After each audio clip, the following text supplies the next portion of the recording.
अब वो सोने के लिए लेट गया और जल्दी उसको नींद आ गई।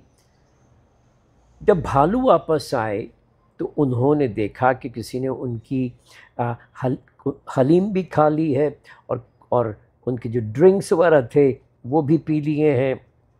और अब वो जब उन्होंने ऊपर जाकर देखा तो उन्होंने अश्वाक को देखा। जो सबसे बड़ा भालू था वो बहुत शदीद गुस्से वाला था, और जो छोटा था उसको किसी चीज़ की परवाह ही नहीं होती थी। तो बड़े ने कहा, इस लौंडे को भून कर इसका हलीम बनाकर खाना चाहिए।